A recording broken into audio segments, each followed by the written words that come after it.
Hey everyone, welcome back to FluentVibe English. Today, we're diving into something super exciting that's totally transforming the way we connect with each other. We're talking about AI/VR and how that's going to shape the future of communication. Can you believe how fast everything is changing? Oh wow, that sounds really cool. I mean, I've heard a bit about AI and VR, but it's kind of mind-blowing to think about the future, right? So how exactly is AI changing how we talk to each other now?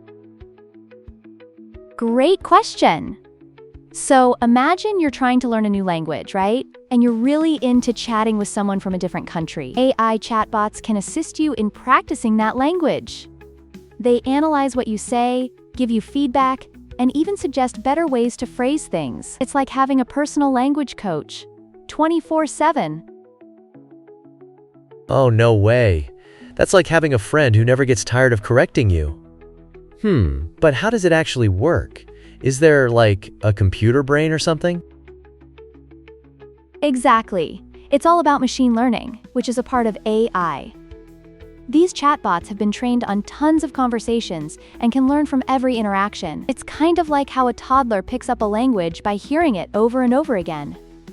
The bot gets smarter the more you use it. That's fascinating. And wait, what about VR? I've seen some clips of people attending meetings in VR, but it's still kind of confusing. Do they actually feel like they're there? In the same room? Yes, that's the amazing part. Imagine sitting in your living room, wearing a VR headset, and suddenly you are in a conference room in Tokyo. You can see people around you, hear them as if they were right next to you, and even share a virtual whiteboard. This kind of immersive experience makes meetings feel way more real than just staring at a screen.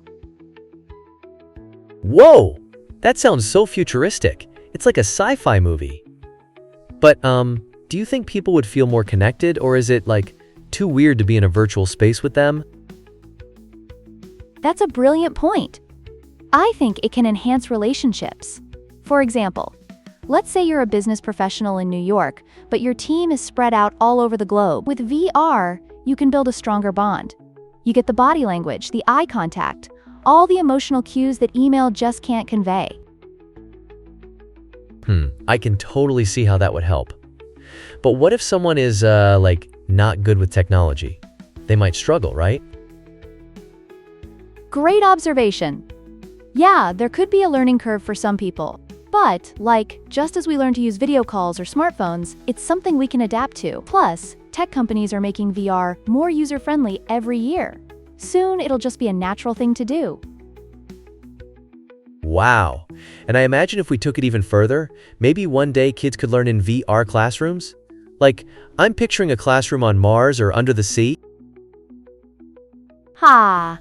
I love that image. That's definitely possible. Imagine kids exploring the ocean or witnessing a historical event like, hey, here's the signing of the Declaration of Independence, feeling like they're actually part of it. It could revolutionize education by making learning way more engaging and personal. That's so inspiring. It's like combining adventure with education. What about emotional connections? Do you think we'll still be able to express feelings, or is it going to feel too digital? Good question. I think it depends on how we use the technology. If we approach it with authenticity and empathy, we can still build those emotional connections. For instance, imagine sharing personal stories in VR, looking into someone's eyes. That could be so powerful. Wow, that was so beautifully put. I can totally feel how that might work. So, we're moving towards a world where we have super engaging technology to connect us all, right? Yes, it's about merging technology with our human needs. That balance is key. And as we embrace these tools, we could see a future filled with understanding and collaboration, regardless of where we are in the world. I'm super excited about that. I can't wait to see what the future holds. Thanks for breaking it down like this. It's been so enlightening. Absolutely. It was a pleasure chatting about this today, and I'm stoked to see where it all leads. Thanks to all our listeners for tuning into FluentVibe English. Until next time, keep exploring and stay curious. Bye, everyone. See you next time.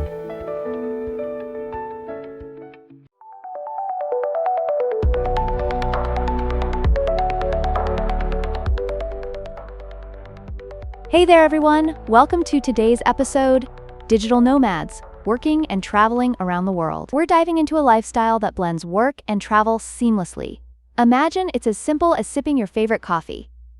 So let's start with the basics. A digital nomad is someone who can work remotely. Think software developers, graphic designers, and writers, who travel and work from anywhere around the globe. Picture yourself coding on a beach in Bali, or drafting a proposal from a cozy cafe in Paris. Amazing, right? Wow, that sounds incredible. Like, can you truly do that anywhere? I mean, what if you're, like, chilling at the beach and the Wi-Fi is all wonky? Great question. Being a digital nomad certainly comes with challenges, including the quest for reliable internet. Some people use portable hotspots to stay connected. I have a friend who's a graphic designer. She planned her travels around co-working spaces known for good Wi-Fi. So while finding solid internet can be tricky, it's definitely manageable. Just imagine working while the ocean waves crash behind you. Doesn't that sound dreamy? Oh my gosh, yes. I can totally picture it now. Getting paid while sipping on a coconut on, like, a tropical island. But what are some common challenges that people face while living this lifestyle? Awesome follow-up. One of the biggest challenges is maintaining a balance between work and leisure. Picture this. You're in a stunning location, and it's just so tempting to explore rather than buckle down to work. I once met a guy living in Lisbon. He struggled to focus on work because the city's vibrant culture kept calling to him. He eventually set specific work hours and rewarded himself with explorations afterward. Ah, that totally makes sense. So, it's like you have to treat it almost like a regular job to really enjoy those perks, right? So, is there like a typical day in the life of a digital nomad? Exactly. It really transforms how you view your day. A typical day might start with waking up, finding a great cafe, and diving into work. I know someone who loves to work early in the morning when it's quieter, then heads out to explore during the afternoon. It's all about that freedom and flexibility. Think of it as a choose your adventure each day. Wow, choose your adventure. That's such a cool phrase. It's like living in a video game where you get to pick your own locations and experiences. Are there, like, epic places you've heard of that are popular for nomads? Laughs. Oh, absolutely. One hotspot is Chiang Mai in Thailand. It's a digital nomad haven. You get affordable living, incredible food, and vibrant co-working spaces. There's a massive community of nomads, which really adds to that sense of belonging. Imagine gathering each week with fellow travelers to swap tips over delicious pad thai. OMG, yes! That sounds like a movie. So does it really feel like a community there? I mean, living that lifestyle could get lonely sometimes, right? For sure, but that's where it gets super interesting. Digital nomads tend to bond through meetups, social media groups, or even co-living spaces tailored for this lifestyle. It's a dynamic community that thrives on shared travel and remote working experiences. I've even seen people form lifelong friendships in those spaces. That's so cool. So it's almost like being in a traveling college, but instead of classes, everyone is just working on their own stuff together. Laughs. Exactly. It's like learning from each other while you work on your unique projects. For anyone contemplating this lifestyle, I believe it really comes down to your mindset. Let me tell you a story. I know someone who was stuck in a dead-end job and decided to take the plunge. She booked a one-way ticket to Mexico, ended up building her freelance business, and now she travels throughout the Americas.